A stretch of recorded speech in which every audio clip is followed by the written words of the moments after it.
just very briefly, Studio Jencquel is a boutique design studio based in Ubud that was founded by myself 10 years ago.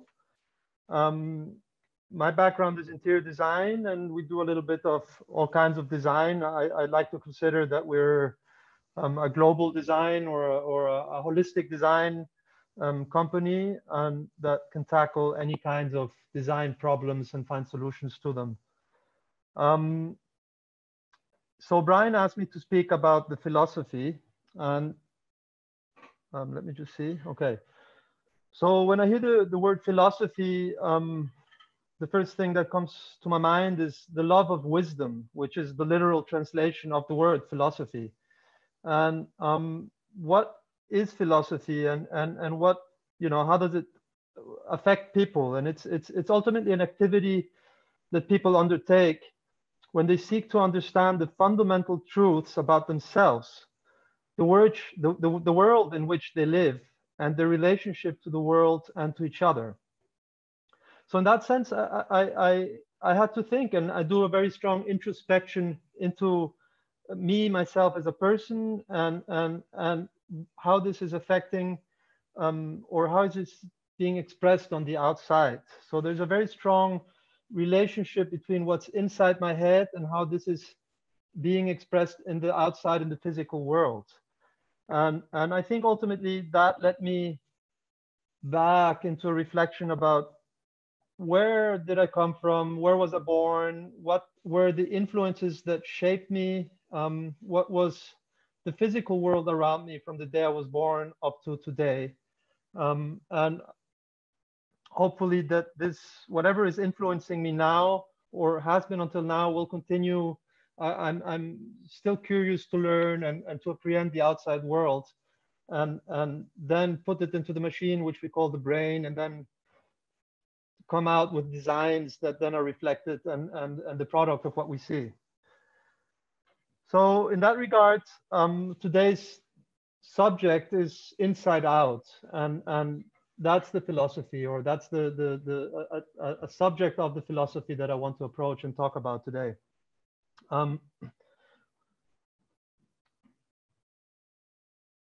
So the journey begins in Caracas, Venezuela, 1978. That's the city and the country I was born in.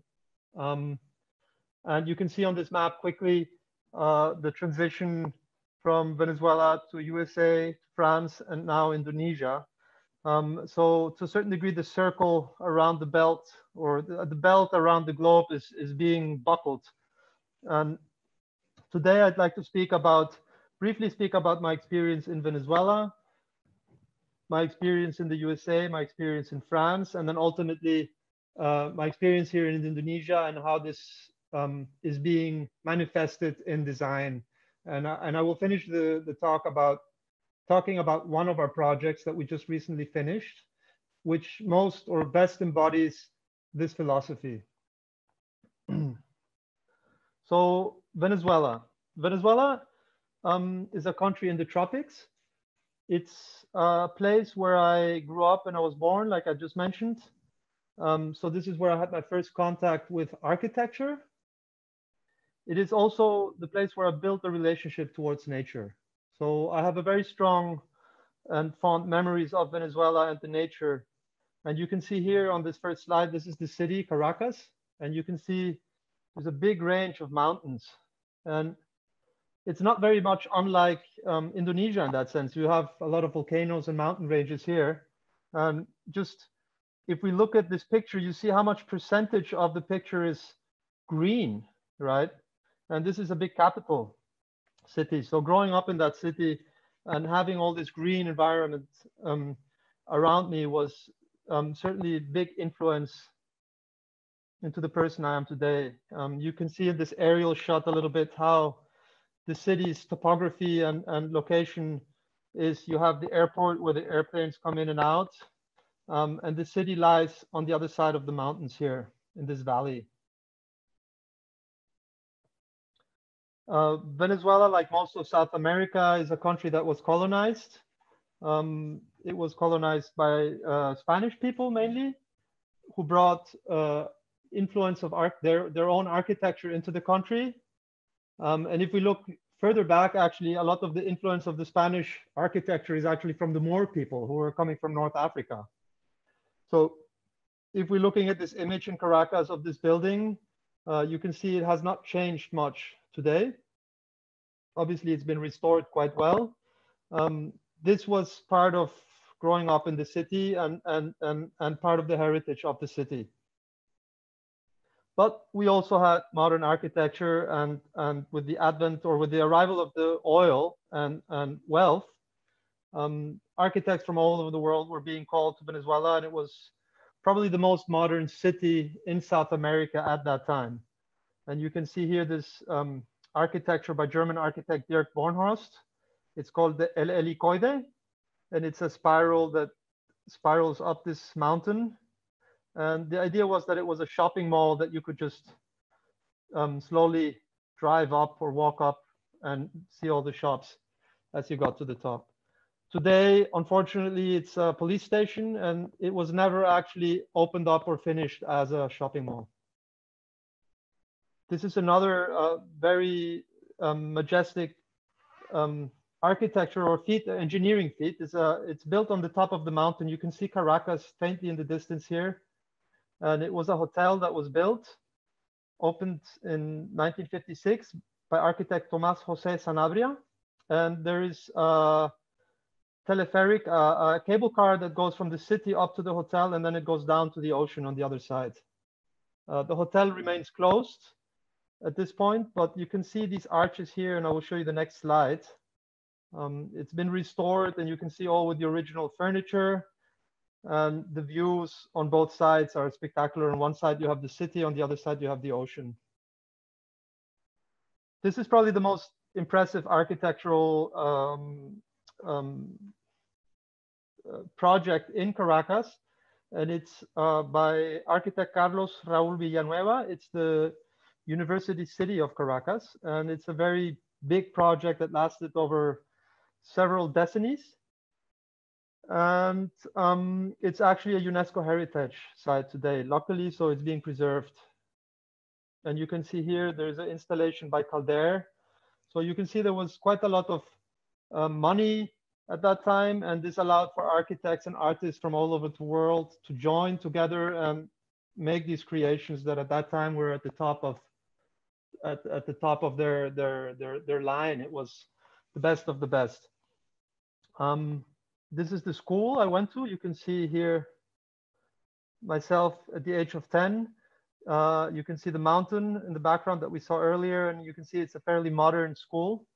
So this was a period of architecture that influenced me whether I knew it or not, because it was just around me at all times. But then there was this kind of architecture. And this is the last time I was in Venezuela. This is in 2009.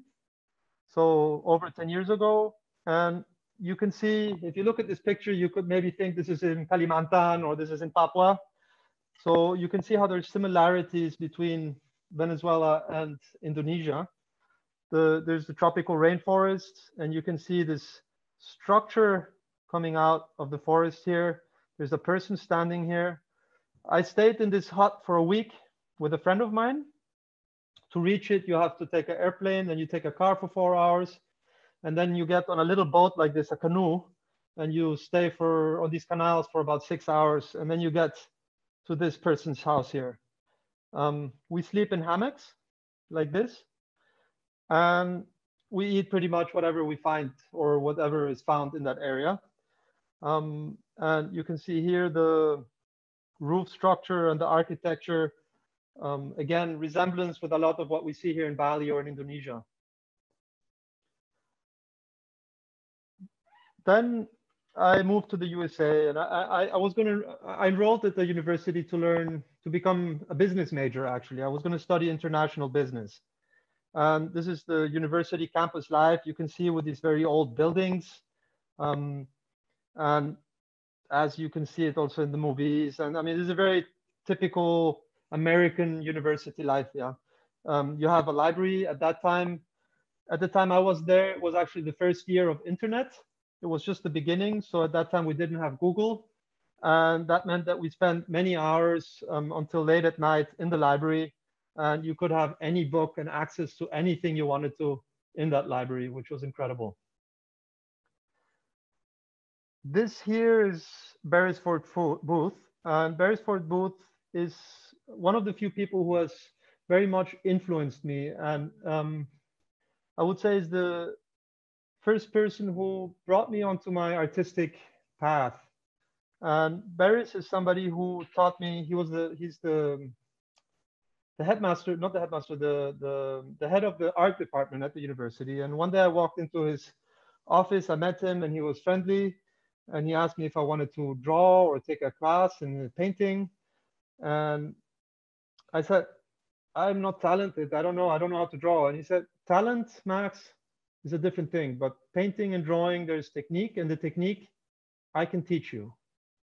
And nobody ever had said anything like that to me. And for me, it was always, it's about talent. And so suddenly this idea that I can learn something, and there's this challenge and this idea that nothing is unreachable, and it opened up a whole perspective. And so I enrolled in a painting class, and it was the most incredible thing ever, because then the next thing I enrolled for a drawing class. And within 6 months, I had totally forgotten about my business. And I was enrolled in the arts department and spending my mornings until evenings, until late nights there, and was drawing, painting, sculpting, and had found a new vocation. And it was this philosophy, or this idea that you can learn, and how important learning is, and one should never think that there is something we shouldn't do because we don't have talent. And that was a big breakthrough. And this is some drawings I did early on. These are very large. These are large self-portraits. They're about 1.40 m by 1.20 m, or actually a little bit longer probably. It's a triptych with charcoal.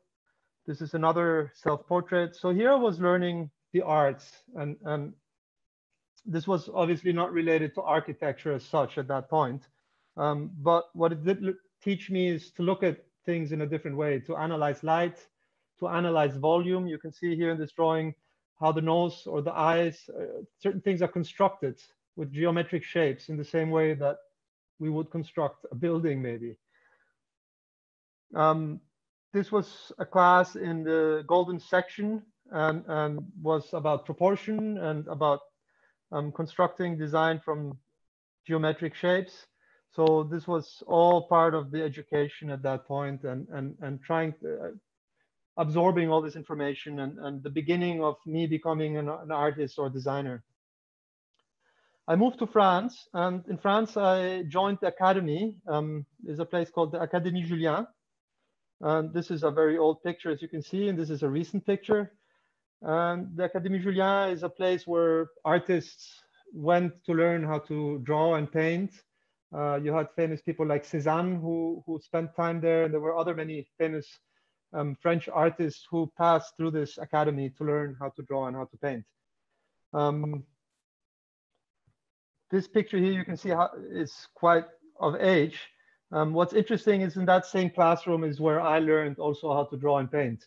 And I took classes there, and we had all kinds of drawing mainly, and we would spend hours from morning until evening drawing. Drawing here on the left is a drawing that's done in maybe 20 seconds, and the drawing here on the right is one that's done from observation in about 8 hours or 6 hours.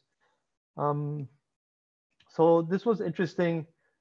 I always called it the Military Academy of Arts. They were very strict and very old school, and we had teachers walking around with sticks hitting us. And like the first year when there were about 300 students enrolled, and by the end of the year there were only about 30 left, because most of them either dropped out or left or couldn't handle it. And this here was the first project that I did that was somehow related to interior design. And it was after the academy, I stayed on in France and decided to do a master's in interior design. And the first day of school, we were asked, what is interior design? Come back next week and tell us what is interior design. And we were allowed to answer in a free way. It could have been a text, an essay, a poem, a painting, a drawing, a maquette. in my case, I broke into the school in the middle of the night and I filled up the school with garbage bags. And I just made a labyrinth and created, I completely rearranged the space of the school. And I didn't know exactly why I was doing it. I mean, I was young. There was this idealist in me. There was this very strong sense that we had to do something about the environment because my growing up, as you saw earlier in Venezuela, was very closely related to nature. And so for me, here I was in Paris with all these designers and nobody was speaking about the environment or having to protect the environment. And at that point, I was very eager and felt very strongly about it. And so I wanted to do this gesture. And pretty much what I was saying is we can fill a space or we can create a space with very few means. So in the transposition of a basic object as ordinary as a garbage bag and a little bit of air to lay out a living space. But it was also gesture because of the sustainable issues of garbage and how to dispose garbage. I thought I was going to get kicked out after 1 week of being at the school, but the teachers actually liked this, and it became quite a sensational event, which every year then students wanted to do like, it was like the precedent for a happening that was then the next year is always being repeated.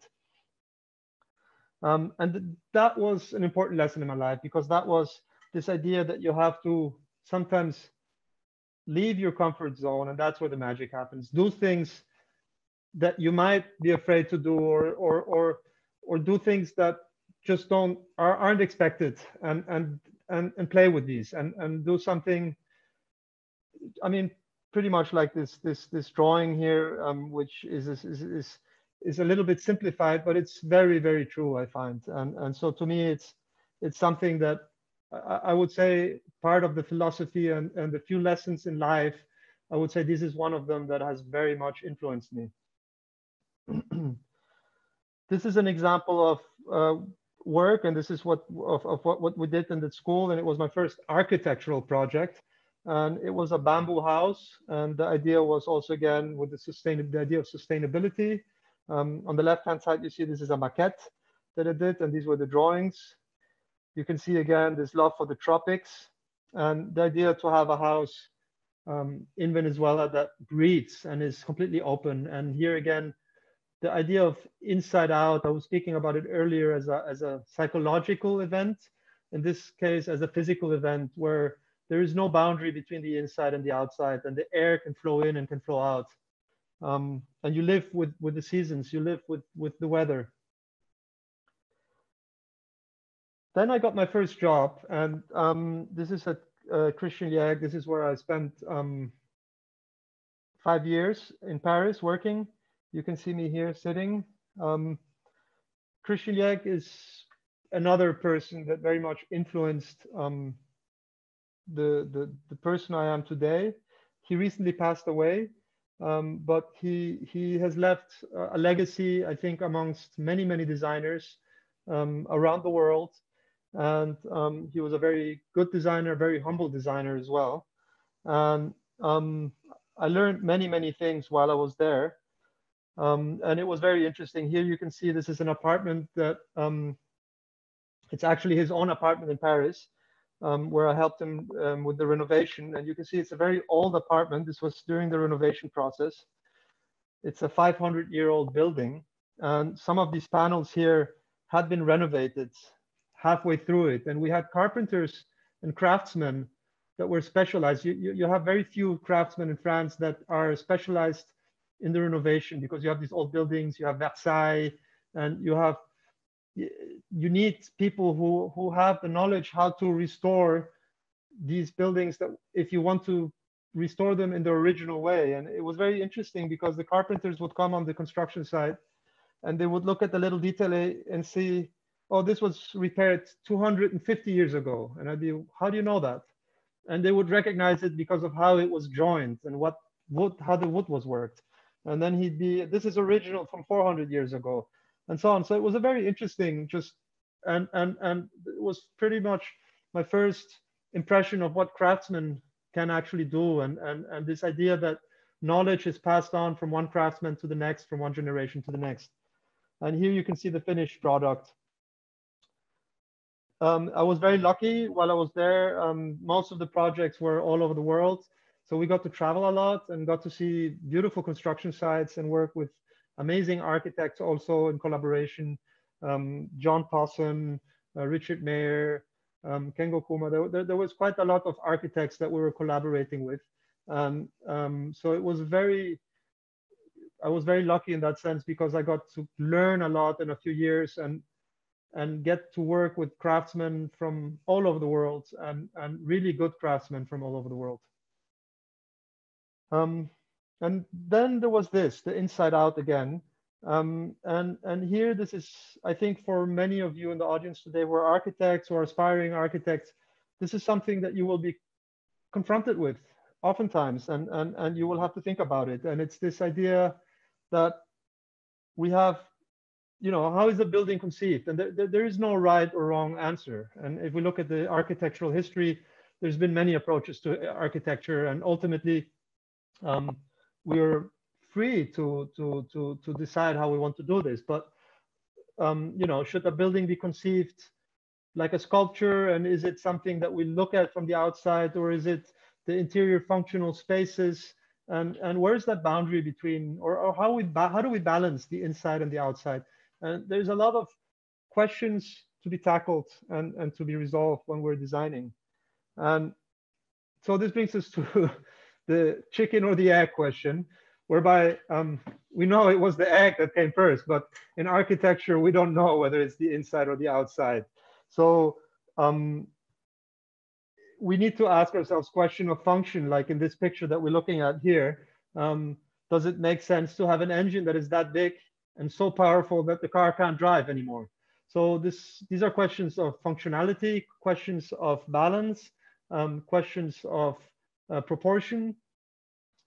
And then this is an example. This is a building I saw almost every day as I was walking to my, when I was still in school there. And it's the Renzo Piano and Richard Rogers, the Pompidou, which is a great example of this inside out concept where the outside, where everything, all the functions of the building are exposed and naked to the public. And it was a breakthrough and a conceptual innovation that nobody had dared do until that time. Here we have a project by Axel Fairfort, and here again, this idea, where is the boundary between the inside and the outside? And we don't know if this is a garden or is this a living room or is it both? And where's that line of where one stops and the other begins? So you can see that this concept and this philosophy of inside out is reoccurring and in different ways. And it's something that we can talk about in terms of psychologically. Is it like emotions or feelings that we have inside and that are being enacted on the outside in the way we speak or in the way we design? It has to do with function. It has to do with proportion. It has to do with this feeling of the outside and the inside blending in the physical world, like we see in this image. So in 2009, 2010, in between these 2 years, I decided to move to Indonesia. I had fallen in love with Indonesia. And this is where I developed a very strong love for the craftsmanship. And this is where Studio Jencquel was born. And it all started with this image, which is an image I saw when I was still a student. And it was in a book, and it's a project by Linda Garland, who's an interior designer, who lived in Ubud and who did incredible, beautifully, like she blended this vernacular architecture in luxurious and functional and modern and yet timeless beauties. And this building, as simple as it is, when I saw it, I fell in love and I said, this is where I want to be. This is where my calling is. So I came to Bali on holiday first, and I knocked on her door and I said, "Hi, Linda, I'm Max." And she said, "Sure, what about that?" But slowly, she was very friendly and let me in, and we had lunch, and I established a friendly relationship with her. And so I came back to Bali several times. But this image is really the image that started everything, like this longing to come to Indonesia. And this obviously was linked with the idea of traveling. I'm somebody who's always loved to travel, to adventure. And when you travel, you see how other people live, and this idea of vernacular architecture, of which Indonesia is very rich because we have so many different islands and cultures that are melting and coming together here. And different, each island has a different architecture, and even within one island, there's many different architectures. And so we have the Batak people who live like this. This is not how they live traditionally. You can see it has a metal roof. You can see also here in the back, it's a metal roof. Nonetheless, it is still a vernacular building, and it's a beauty of a building. I would love to have one like this for myself. And so I've traveled extensively in the 10 years that I've been here. I've traveled extensively throughout Indonesia. This was when my son was about 2 years old in Sumba. And this was in Papua about 8 years ago. And you can see the beauty of this bridge. It was not built or designed by an architect or by an engineer, and that's what makes it vernacular, right? The use of local materials, but also the fact that there isn't an architect, and it was built for a function, and it was built with a knowledge and from trial and error and from observing nature and from seeing what works and doesn't work. This is myself up in the highlands of Papua with the Dani people. So we went and I went in there for about 2.5 weeks, and we hiked and got to see and meet the Dani people and the Yali tribes as well, that were still further in. You can see this example of our architecture. You can see how the roof is black from all the smoke because it gets very cold, and they do fire inside the house and they cook inside the house. At the same time, you can see also how it gets humid and there's plants growing on here. And then this is the vernacular architecture, an example of it here on the island of Bali. This is in the village of Tenganan. And this is the Bale Lantang. This is another version of the Bale Lantang. And this is a beautiful drawing from somebody in the village of Tenganan. It's a lontar. They do it on this very little leaf, and you can see the amount of detail and the time that must have been spent by this artist to do this drawing. So all of this has shaped and influenced me, and I try to, when we conceive a building or we design something, I always try to look into that fountain and dig into that fountain of experience and of the surrounding world, and try to use that to create something new.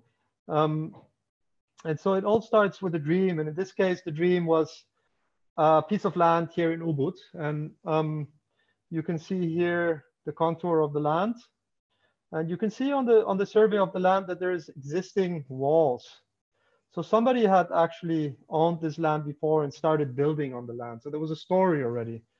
And when I acquired the land, I had the option either to start from zero or actually build onto that story. And you can see we've cleaned the land, and there's these retaining walls that are here and these steps. And so I decided we should keep these walls and make them part of our story or part of how we design. So the process of sketching started and ideas, and I had this very strong, I was going to Tenganan a lot because I really love these Bale Lantangs.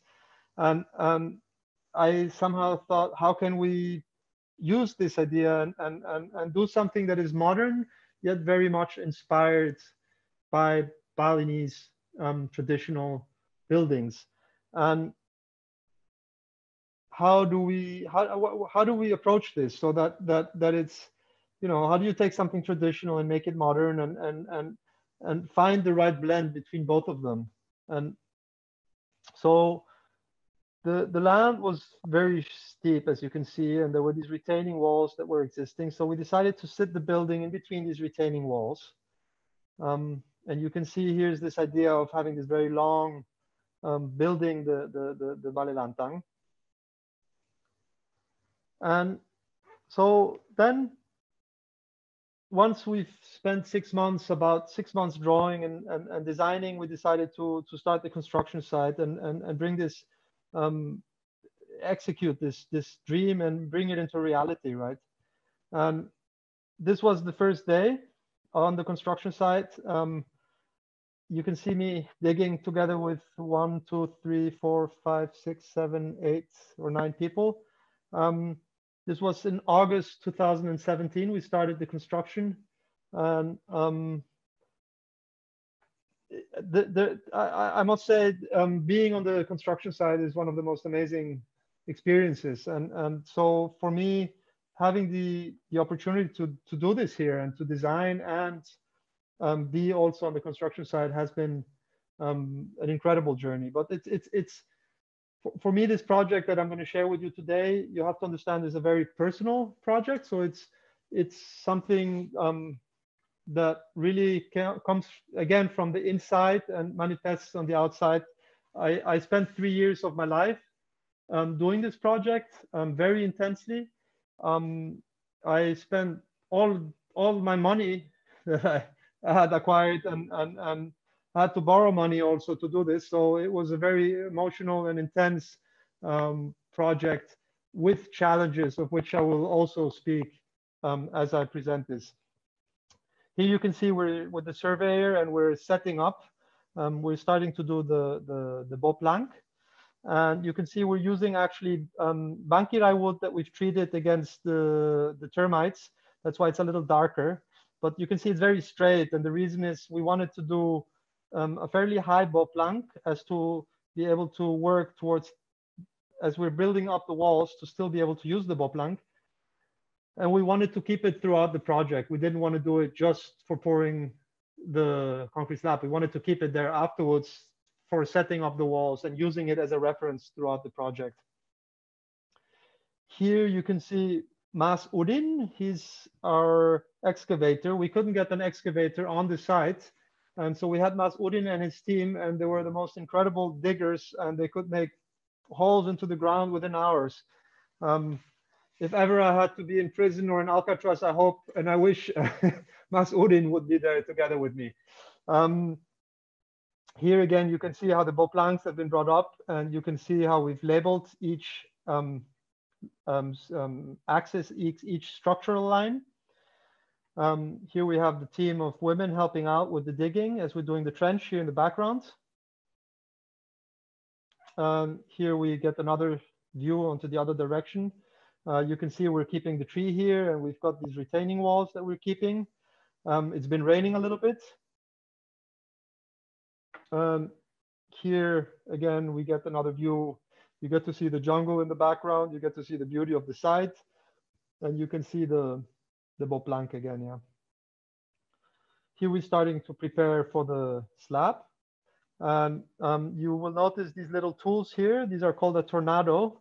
So we're trying to, I was trying to find tools. I saw that they were bending the bendrat to tie the steel with their hands, and the workers were cutting themselves. So I was like, what can we do is there any tools? And so I found these on Tokopedia, and we ordered a bunch. And you can see some of the workers are using them, some are not, but it was interesting. It's always interesting when we're on the construction site to try new things and to experiment with tools. Here we can see the steel work for the swimming pool coming. The formwork, you will notice that the formwork is very, I would use the word, I'd like to use the word intense. This is done by carpenters. So this is Pat War, he's the head of the carpenter team. So we did a very laborious and intensive formwork for the swimming pool, but that worked really well at the time when we poured the pool. It was just really up, I would say, to the millimeter precise. This is actually the day that we pour the concrete for the swimming pool, and you can see this here in the background is Pak Engel holding the molen. And here we have Pak Engel again. So Pak Engel is the contractor, and he is an amazing man. He is the contractor who's also on the construction site with his hands.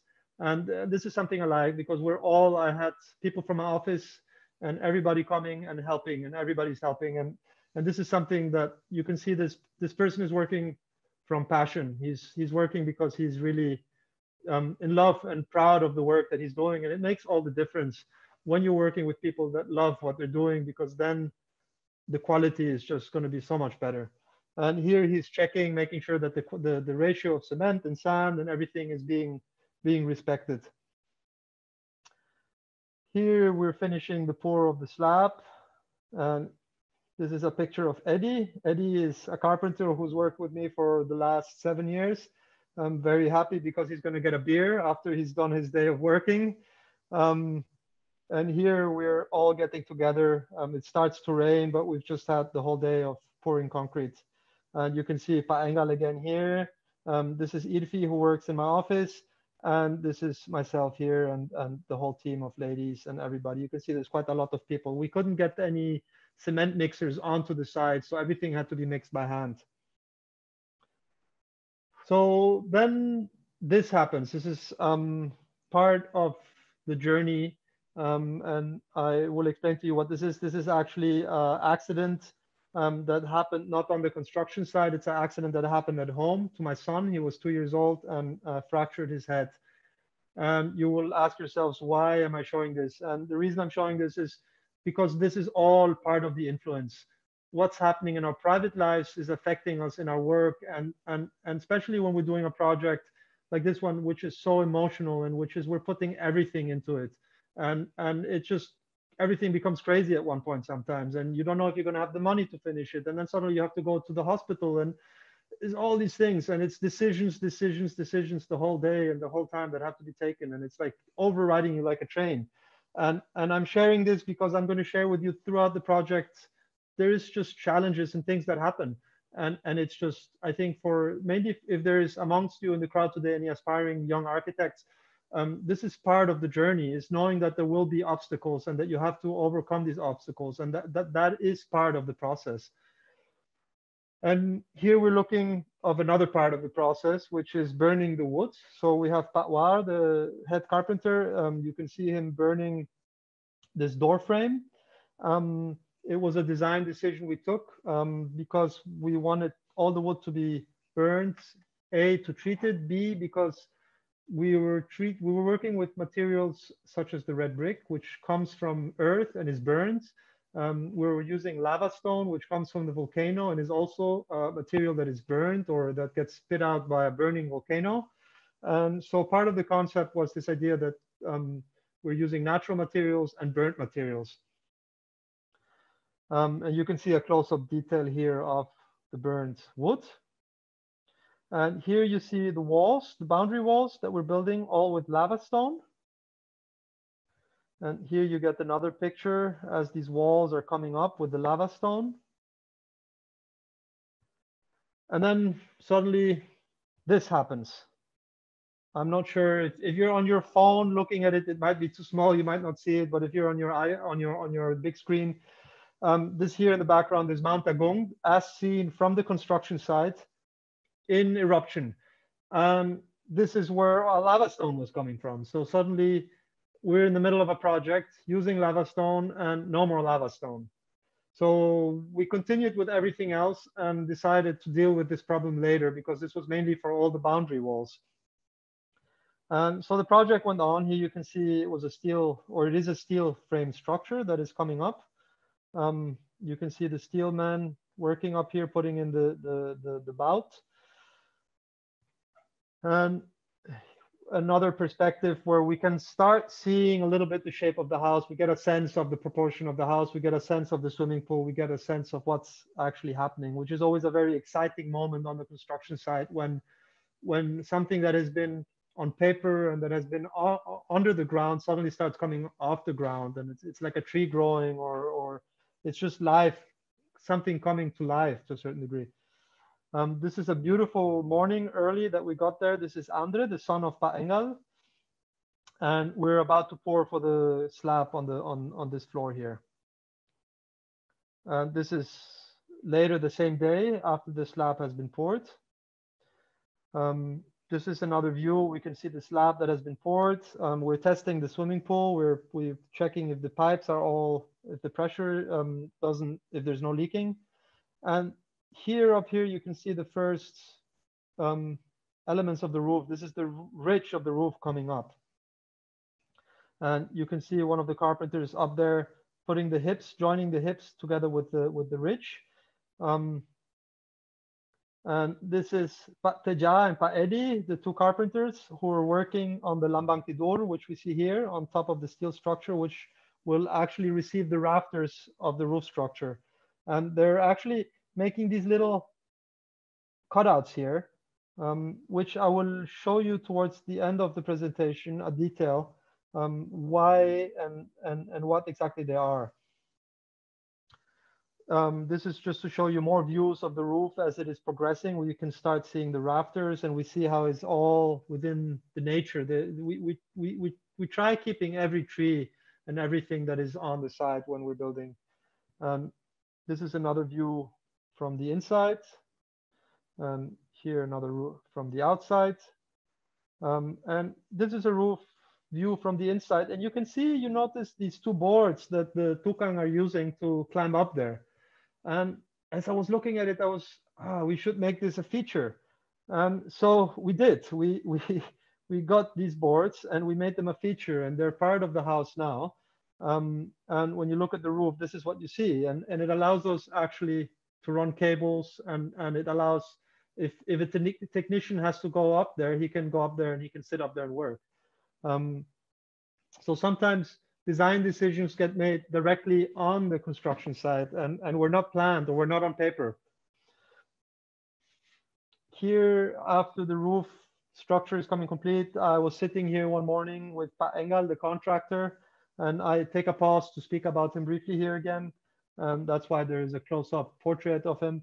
Again, because it's a very passionate person who likes learning. We were learning from each other a lot in the process, and he was always curious to see how we could solve design solutions. And as a designer, this is the best partner you can have on the construction site, somebody who helps you find solutions to maybe some ideas that other people would say, oh, forget about it, let's not do it. And so here we're sitting enjoying a coffee on those boards that I was just speaking about on below the roof. You can see the rafters very close to his head here. And then again, challenge here. This is my back. I ruined my back, probably carrying cement bags on the construction site, and I was stuck in bed for a week and couldn't get out of bed for a week. Again, how, you know, we've got this machine, it's running, and we cannot stop. So again, just I take these little pauses to talk also about these challenges or these stones that get thrown in the way, and that we are part of the process. But things move forward, and here you can see the team of working, and we start covering the roof. Here you start seeing we have put asphalt for waterproofing, and this is like aluminum foil for insulation on the roof. And here you can see it at the top of the image, how it looks. Looks like a spaceship a little bit because of the silvery and shiny material. The tiles slowly being put up on the roof, and then the finished material, the finished roof looking like this. In Germany, where my father is from, it is customary that when the roof is finished, we have a party with all the workers. It's called a Richtfest. And so we had a nice party with all the workers after we had finished the roof. And you can see everybody here on the picture. In the meantime, Mount Agung has decided to be nice again. And you can see Mount Agung again as seen from the house and not erupting anymore. So this allows us to get the lava stone again and continue our work with the walls. And here you can see the lava stone continuing. And you can see here the digging for the foundation of the bridge that is to lead to the main house. And you can see the structure, the steel structure coming up, which is holding the bridge. And here the monsoon starts, and then it starts raining, and you have a big terpal and the water, and it's just like a big mess. You can see here though work is slowly moving forward, the bridge is being continued, and yet rain is coming in everywhere. It's coming in from left, right, top, bottom, everywhere. Everything is flooded. And so here another idea, why not have a pond? And that was then integrated as well. And so on the next slide, you start seeing here we're designing and working this pond. And here you can see the pond structure again. This is a point at which we have a roof in, and we can start bringing up the walls. And I like to quickly say, what you're seeing here is not the normal bataco that you would have on most construction sites. It's a material that is called bataton, and it's a hollow brick or a hollow cinder block that you can pour concrete into, and you can put steel reinforcement. And the reason is when you have tall walls and you have a big earthquake, you don't want the wall falling over or parts of the wall falling over. And so in this case, we're reinforcing all the walls with very thin metal, but it's enough to give it that extra strength. Here you can see the tiling. This is the Chandi stone for the swimming pool. And this is how it looks when it's installed. Here you see Pa Engel and his son discussing some matters about the construction of the house. Here the tree, how we dealt with the tree that was on site that you could see on the pictures at the beginning. And then slowly the decking coming in. And more images of the decking. And there's challenges, but then there's these beautiful moments where you're on the construction site and the rain is not there and things are moving forward really just nicely. And then suddenly the sunlight comes through these rice fields and you're just in paradise and you realize, wow, this is amazing. And I think even the workers, sometimes they stop and look out and enjoy the view and everybody is conscious of the environment in which we're in. And then here we have the red brick, which is the traditional Balinese red brick that Pat Ling was speaking about earlier. And here the red brick coming up slowly. And more red brick. And this gives us a little bit of an idea of the materials. You have the red brick here, and then the burnt woods, and then the terracotta tiles. And things are starting to shape up. It's starting to look like a house slowly, right? Here more images.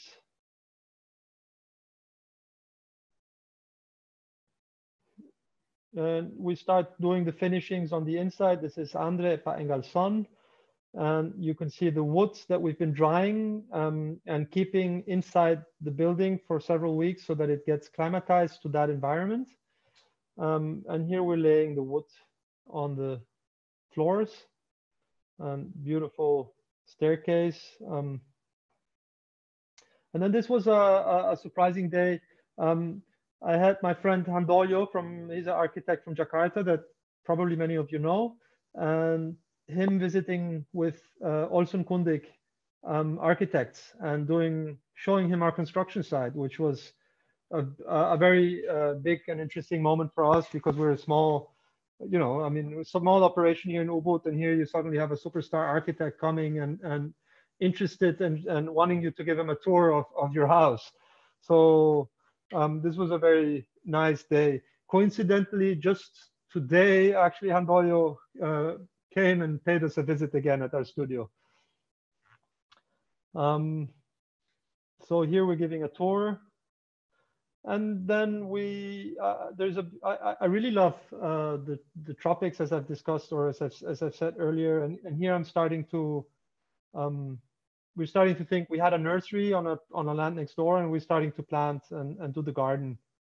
And you can see how the grass is being planted, like on the rice field, one by one. And plants slowly starting to come in. This is the bridge that we saw earlier. You can see the vegetation coming in. And I quickly, before I will end the talk with showing you pictures about the finished product, but before I do so, I'd like to show you just 2 details of which there's others as well in the project, but I thought these two were very exemplary of this idea of the seen and the unseen, because there's details and things in a construction site, or when you come into a building, things that as a guest user you will never know they're there, but or that somebody's thought about them, but that require a lot of time and energy and effort to actually have them done, and they're part of the process. And here, for instance, you can see these were prototypes for the window frames. So we're designing our own window frames and having to come up with these details that you see here. And we had the Tucanlas, and we were playing around with all these different options. And so that was something that was quite interesting. And here you have this is what I was speaking about earlier when we were looking at the carpenters, and they were doing these little holes in the on the Lembang Tidur. And what's interesting about this is we didn't nail them down. You can see here the video that should play, hopefully. Okay. You can see this is a very old way of joining these rafters and making them strong. And nobody will ever see it, but there's just this pleasure and love for craftsmen being able to do this and creating and being inspired by vernacular architecture and details as these. So for me, this was a dream come true. And so now I'm going to share with you, I'll just flick through the pictures of the finished product. And this is after almost 3.5 years of conception. And then we have the photographer come and take some pictures. And you can see the bridge with the lush landscape. The pond that we saw earlier, and it's a transformation. It's you come there and you think this has always been there, and we forget oftentimes when we visit a building that somebody came and intentionally moved stones around to make this happen. This is the entrance of the house, and this is as we enter the house and we look inside the house. There's an old Balinese door that we used as the main entrance door. And this is views on the inside. You can see the top here, the boards that I was speaking about earlier in the roof. And then here we can see looking the other way. And these are more views of the living room and the dining room and the space. And I'll just slowly, because there's quite a lot of pictures, I'll just slowly flick through them, and maybe if there's a Q&A later and there's any questions about anything in particular, we can come back to an image. This is the kitchen. And you can see the house is completely cross-ventilated. So it's shaded, it's cool in the house, and you have fresh air coming in and out.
You can see the big tree here, creating a shade onto the roof and helping with the cooling of the house as well.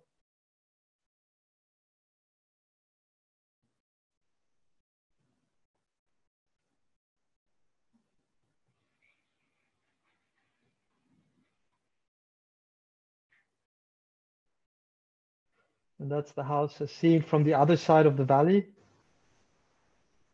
And this is in the evening with a drone shot.